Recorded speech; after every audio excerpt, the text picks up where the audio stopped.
एक बड़ी पुरानी कहावत है, कहते हैं धरती लगे फटने तो प्रसाद लगे बटने। कुछ वैसा ही सीन इस वक्त बांग्लादेश के साथ दिख रहा है। अचानक से बांग्लादेश के चीफ एडवाइजर यूनुस अब भारत से बातचीत करना चाहते हैं और बातचीत करके हल निकालना चाहते हैं। कारण है भारत ने 42 से 44% पे एक बहुत बड़ा झटका दिया है। इतना बड़ा झटका जहां चाइना भी आराम से बांग्लादेश के सहारे अपना कथित तौर पर 2 नंबर का काम चला रहा था, उसे भी झटका लगा है। तो यूनुस अब यहाँ पर बातचीत करना चाहते हैं। क्यों बातचीत करना चाहते हैं? भारत का एक्शन अब धीरे धीरे नजर भी आ रहा है। जियोपॉलिटिक्स में बहुत कुछ चल रहा है। हमेशा की तरह CIS न्यूज नेटवर्क के इस एपिसोड में जानने को मिलेगा बहुत कुछ। आइए जानते हैं इन खबरों को विस्तार से। बांग्लादेश के अंदर ना इस वक्त एक अलग ही माहौल बना हुआ है, जहाँ एक तरफ देखने को मिला था कि बांग्लादेश के आर्मी चीफ रूस जा रहे हैं और रूस के साथ संपर्कों को बढ़ा रहे हैं, तो वहीं दूसरी तरफ यूनुस को देखने को मिला था कि यूनुस चाइना की तरफ झुकते हुए नजर आ रहे हैं। न सिर्फ इतना, कहते हैं कि इंसान एक गलती को बार बार नहीं दोहराता है और जो दोहराता है शायद वो बिना सोचे समझे दोहराता है। ऐसा ही कुछ यूनुस ने किया था। यूनुस ने दोबारा से नॉर्थ ईस्ट की बात उठाई थी और दोबारा से नॉर्थ ईस्ट को लेकर एक कमेंट भी किया था, जिसमें कहा था, हालांकि इस बार उनका तरीका थोड़ा अलग था। उन्होंने कहा था कि देखो जी, हम तो चाहते हैं कि नॉर्थ ईस्ट के राज्यों को और भूटान को और बांग्लादेश को जोड़ा जाए ताकि हम व्यापार व्यवसाय को आगे बढ़ा सके। लेकिन भारत ने क्या किया? भारत ने एक्शन ले लिया। हमने आपको बताया था कि किस तरीके से भारत ने कहा कि नहीं जी, अब जो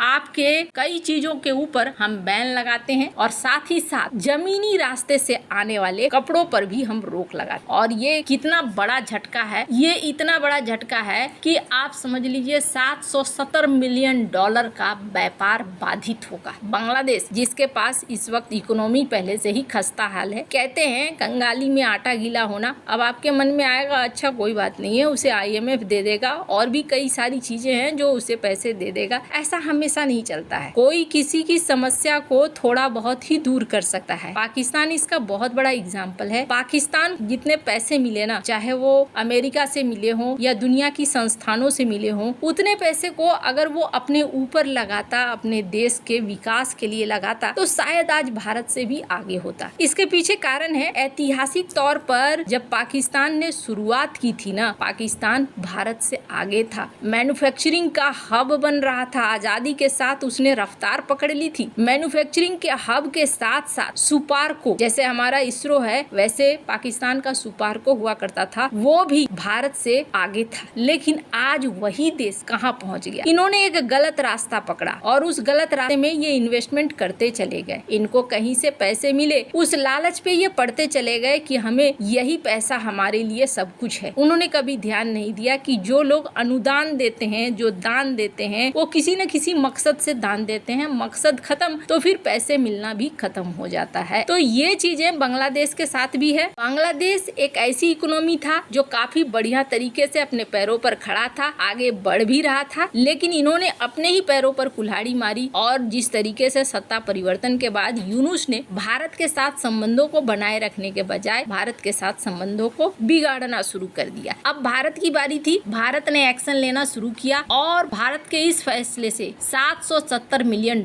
करीब 42% का ट्रेड, व्यापार बाधित हो गया है। अब 42% बहुत बड़ा आंकड़ा है, करीब करीब आधा। और आपको बता दूं, जितना टेंशन बांग्लादेश को हो रहा है ना, उतना ही टेंशन भारत के इस इंपोर्ट स्ट्राइक से चाइना को भी हो रहा है। अभी का सीन क्या है? अभी का सीन ये है कि बांग्लादेश बातचीत करना चाह रहा है और इनके जो वाणिज्य सलाहकार है शेख बसीरुद्दीन, उन्होंने दावा किया है कि वो व्यापार प्रतिबंधों पर अभी तक सरकारी नोटिफिकेशन नहीं मिला है, लेकिन अगर कोई समस्या है तो हम दोनों पक्ष आपस में बात करेंगे और बात करके हल करने की कोशिश करेंगे। हमें सोशल मीडिया और न्यूज चैनल से पता चला है कि भारत ने भूमि बंदरगाहों, विशेष रूप से अखौरा, दावकी बंदरगाहों पर रोक लगा दिया है। तो इनका कहना है कि देखो, हम आपस में बातचीत करके हल कर लेंगे। जो भी कुछ सामानों पर प्रतिबंध लगा है, सूती धागे, कपास पर प्रतिबंध लगा है, तो हम इसे हैंडल करेंगे। उन्होंने कहा कि हमें लगता है भारत खुद कपड़ा या परिधान उद्योग में एक समृद्ध देश है, इसलिए हमारे साथ ऐसा नहीं करेगा। हम भौगोलिक रूप से भारत से जुड़े हुए हैं, हम कंपटीशन चाहते हैं, हम इस तरीके से चीजें नहीं चाहते हैं। वैसे इस तरीके के छोटे मोटे मोटे प्रतिबंध दोनों तरफ से लगते रहे हैं, कोई बड़ी बात नहीं है। अब इन्होंने बातचीत का रास्ता अपनाने की बात कही है। कमाल की बात यह है कि कुछ समय पहले तक ये देश बांग्लादेश क्या कहता था, आप नक्शे को देखेंगे तो आपको समझ में आएगा। ये कहता था कि भारत के नॉर्थ ईस्ट तो लैंड लॉक है, लेकिन आज की डेट में क्या हो गया कि भारत ने इसे ये बता दिया कि भाई लैंड लॉक हम नहीं है, लैंड लॉक तुम हो। और अब तुम्हारे पास लैंड लॉक देश बांग्लादेश बन चुका है, क्योंकि अब इसके पास एक ही रास्ता है और समंदर का रास्ता बहुत बड़ा है। स्पुतनिक इंडिया की भी इस खबर को देख सकते हैं, ये भी यही बात कहते हुए नजर आ रहे हैं। पर चाइना यहाँ क्या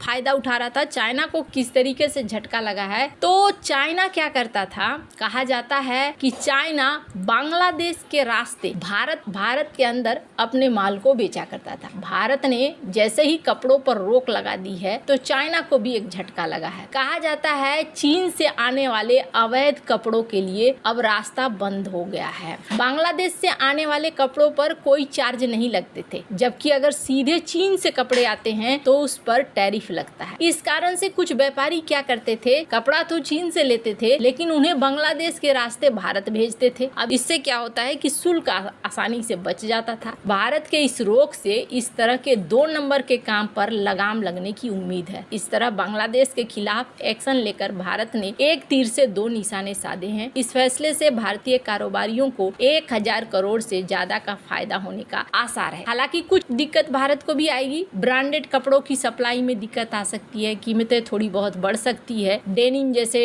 और टी शर्ट जैसे आइटम्स के दाम 2-3% बढ़ सकते हैं। लेकिन चीन से आने वाले कपड़ों का ये जो बैकडोर इंपोर्ट है वो बंद होगा। चाइना से जब डायरेक्ट कपड़े लेते हैं तो 20% की इंपोर्ट ड्यूटी लगती है और बांग्लादेश के रास्ते जब ये भेजता है तो फिर कोई ड्यूटी नहीं लगती है। तो यहाँ भारत एक तीर से 2 निशाना साधा। वहीं दूसरी तरफ बांग्लादेश के प्रति अब भारत कड़े फैसले भी ले रहा है, जैसे बांग्लादेश की घुसपैठियों को खोजने और दस्तावेज की जांच करके बाहर निकालने। इसके लिए भी सरकार ने एक नियम बना दिया है। कहा जा रहा है कि बांग्लादेश और म्यांमार से आए उन संदिग्ध अवैध प्रवासियों की पहचान, उनके दस्तावेजों की जांच के लिए राज्यों और केंद्र शासित राज्यों को 30 दिन की सीमा दी गई है। ऐसे जो बांग्लादेशी या फिर म्यांमार के निवासी भारतीय नागरिक खुद को बताते हैं, उनकी जांच की जाए और अगर दस्तावेजों की पुष्टि नहीं होती है तो उनको निर्वासित कर दिया जाए। इसको लेकर ये जो आर्टिकल्स देख रहे हैं इस वक्त बहुत ही ज्यादा एक्शन वाले मोड में दिख रहा है भारत। पहले इस प्रक्रिया में लंबा समय लग जाता था, इसलिए अवैध प्रवासी काफी लंबे समय से भारत में रह भी रहे थे, पर अब ये भारत ने बदलाव ला दिया है और भारत अब धीरे धीरे बांग्लादेश के ऊपर अपने सख्त रुख को दिखला रहा है। आपको क्या लगता है इन सब मामले में, आपकी क्या राय है, कमेंट कर जरूर बताएं। जल्द मिलते हैं अगले वीडियो में नई खबर के साथ।